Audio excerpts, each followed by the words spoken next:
pilgrimage to Holy Land is a predominant element to all three of the Western Abrahamic perspectives, Judaism, Christianity, and Islam. It demonstrates an individual's conviction to God and their enthusiasm to manifest that love. For the Muslim, a pilgrimage, called Hajj, is one of the 5 pillars, or the framework for their faith, to make at least one trip to the land of the Prophet Muhammad, and it proves to be an experience of great moral significance, filled with ritual, that they carry with them for the rest of their lives. For those that follow Judaism, a pilgrimage to the remnants of the temple in Jerusalem, located on the Temple Mount in the city, is the most significant. What is left of the temple, most notably the Wailing Wall, or Western Wall, is considered to be the most sacred location in the Holy Land for Jews. This is where the Temple of Solomon was originally built, and the wall is believed to be built by King David. Pilgrims travel to the Western Wall to pray, and many write their prayers on slips of paper and slide them through the cracks of the wall. For Christians, a pilgrimage can be in many different locations. Pilgrims follow the life of Jesus through the many sacred sites in the Holy Land, these including Jerusalem, Bethlehem, Nazareth, and the Sea of Galilee. Rome is another big attraction with its many churches in Vatican City, the center of the Roman Catholic Church and home to the Pope. There are many other locations significant to the Christian community, most centered on the lives of saints and the locations of miracles. These are found throughout the world, Europe to Mexico. This leads to the pilgrimage taken by Muslims to the Holy Kaaba in Mecca, located in the Mecca province of Saudi Arabia in the sacred mosque called the Masjid al-Haram. For the Muslim, this trek is not simply a trip to view a monument. It is something required of them, if they are able, as the 5th pillar of Islam, the Hajj. The pillars are duties all must actively involve in. The first is the Shahada, or the profession of faith. La ilaha illa Allah, that I testify that there is no God but God. This phrase is repeated in each of the 5 daily prayers pointing towards the Kaaba in Mecca, these prayers being the 2nd pillar, known as Salat. Prayers occur at dawn, noon, mid-afternoon, sunset, and nightfall. The 3rd pillar is called Zakat, and this is the practice of charitable giving, generally allotting a certain percentage of one's income to be given to the needy. Generally, this amount is 2.5% of one's wealth. The 4th pillar is the Psalm, or ritual fasting during the month of Ramadan, the 9th month of the Islamic calendar. Muslims fast from sunup to sundown to show their devotion to God and to become closer to Him. Leading into the 5th and final pillar of Islam is the Hajj, the pilgrimage to Mecca. The Hajj is the largest annual pilgrimage in the world, with up to 3 million participants each year. If able, every Muslim is obliged to make this trek at least once in their life. The Hajj begins on the 8th and ends on the 12th day of the 12th month of the Islamic calendar year, Dhu al-Hijjah. Pilgrims travel between Mecca and Arafat while also making stops in Mina and Muzdalifah for various rites. The ceremonial pilgrimage to Mecca predates Muhammad. The ritual took place in the time of Abraham, when thousands of people would meet in the city to actively express various customs. The city itself was considered holy in pre-Islamic times, the Quran states. The ancient Kaaba, or the house, was built here by Abraham and his son Ishmael. Over time, the people of Mecca shifted towards more pagan-centered cultures, and hundreds of different entities were idolized here. The Prophet Muhammad was born in Mecca in the year 570 Common Era and received his first revelation in 610. Islamic tradition states that while meditating in a cave near Mecca, the angel Gabriel visited him and gave him messages from Allah. A few years later, in 613, Muhammad took his messages public, and said messages were recorded, becoming what we now know as the Quran. Tribes dominant in Mecca at this time, namely the Quraysh, the keepers of the Kaaba, ridiculed and persecuted Muhammad and Muslims for violating their previously held tribal beliefs. Muhammad and his followers immigrated to the city of Medina in 620, and a few years of battles ensued between the Muslims and Meccans until the year 630, when Muhammad took control of Mecca in a relatively bloodless takeover. Most Meccans converted to Islam, and all of the Arabian pagan statues throughout the city, especially around the Kaaba, were destroyed. The trip from Medina to Mecca became the first Islamic Hajj, and because of this became the 5th requirement for Muslims, the 5th pillar. Most pilgrims travel to Mecca in groups, and in preparation don what is known as Ephraim Clothing. Men wear 2 sheets of white cloth, and women wear modest dress. The covering of their hands and face is not required. This humble dress represents purity and the equality of all pilgrims in the eyes of Allah.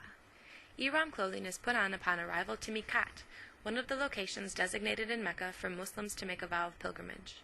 Once this declaration is made, the Muslim enters a state of Ihram, and the Hajj begins.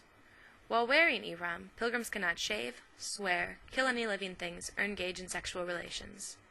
The Kaaba is the most well-known image of the Hajj, and for many the institution of Islam itself. The cube is the holiest place in the Muslim world, and is believed to have been built by Abraham and his son Ishmael. It is around the Kaaba that pilgrims perform their tawaf, one of the main rites to the Hajj, and it is towards the Kaaba that Muslims point during their 5 daily prayers or salat. This direction is known as the Qibla. Muslims face towards it, and most mosques have a niche in the wall that indicates the Qibla. The Kaaba is made of granite and stands on a marble base, covered by the Kiswa, a black silk cloth with the Shahada, or Islamic creed, written on it. The Kiswa is replaced annually in preparation for the Hajj. There is also a gold band going around the Kaaba, imprinted with Quranic text. On the 8th day of Dhul al-Hijjah, the Islamic month in which the Hajj takes place, the first rite of the pilgrimage occurs, called the Umrah. This is when a pilgrim's first tawaf, or circling of the Kaaba, takes place. Muslims must repeat an invocation known as talbiyah while circling the Kaaba, which must be done 7 times counterclockwise. A pilgrim's state of ihram cannot be complete until the words of the talbiyah are recited. A recommendation is to make the first 3 rounds quickly and the last 4 at a more leisurely pace. A ritual many try to accomplish is the kissing of the black stone, which is located on the eastern corner of the Kaaba. The stone is thought to be a meteorite remnant, and tradition says it was white when it came to earth, but turned black under the burden of people's sins. Pilgrims attempt to kiss the stone because Muhammad is believed to have kissed it when he was in Mecca, but because coming within proximity of it while performing tawaf is so difficult considering the multitudes of people, for most it suffices to simply point towards it while passing. Pilgrims must offer 2 rakat prayers after completion of tawaf at the Muqam-e-Ibrahim, or the place of Abraham near the cube. Pilgrims then travel 7 times between the hills of Safa and Marwa, a ritual known as sa'i, or the running. Pilgrims are supposed to spend some of the lengths between the 2 hills running or jogging, but because of the masses and safety precautions, most walk the distance. This symbolizes the search for water by Hagar, Abraham's wife, for drinking water for her son Ishmael. Tradition has it that Ishmael began to cry because of his thirst, and water began coming up from the ground in the place where his tears landed, revealing the Zamzam well. However, some believe that the angel Gabriel appeared and dug a hole for the water to spring, in aid of the child. This ritual leads pilgrims to drink from the well, which is located in the Masjid al-Haram. Because of the abundance of pilgrims, water from the well is distributed through coolers placed throughout Mecca. After the ritual is complete, pilgrims arrive in Mina to camp in tents for the night. On the 9th day of Dhul al-Hijjah, pilgrims travel the 9 miles to Arafat. This is considered to be the most important aspect of the Hajj. Participants stay to hear a sermon on Mount Arafat, called the Khutbah Sermon, an annual sermon that addresses the entire Muslim world. It suffices for most individuals taking part to find ground on the plain of Arafat, the surrounding area considering the abundance of people. Mount Arafat is believed to be where Muhammad gave his farewell sermon, and pilgrims are required to stay until sunset. Many use this time to pray and come closer to God, and some even choose to spend the entire night here. If an individual making pilgrimage fails to take part in the trip to Arafat, their Hajj is considered incomplete and must be performed again in the future. After sunset at Arafat, Muslims travel to Muzdalifa, located between Mina and Arafat, and it is here that they collect stones, a minimum of 49, to be thrown in the stoning of the devil ceremony, called shaitan. Pilgrims may return to their tents in Mina for the night, but some choose to sleep on the ground of Muzdalifa and embark on the following day. It is now the 10th day of the month of Dhul al-Hijjah, the day in which the ritual of Jami al-Jamarat occurs. This ritual is also known as the stoning of the devil, and takes place in Mina. Pilgrims throw the stones they collected the previous night in Muzdalifa at stone pillars, called Jamarats, to show their defiance towards the devil. However, once again because of the huge abundance of people performing these rituals and issues involving safety, pilgrims now throw their stones at walls instead of the traditional pillars. Throwing stones at the Jamarat represents the devil's 3 temptations to the family of Abraham, each being refused.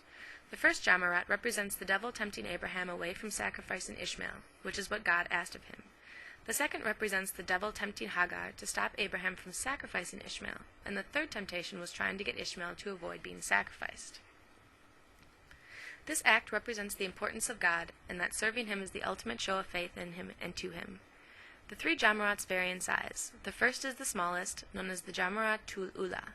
The second is medium-sized, called the Jamarat tul Wutsa, and the third is the largest, called the Jamarat tul Akba.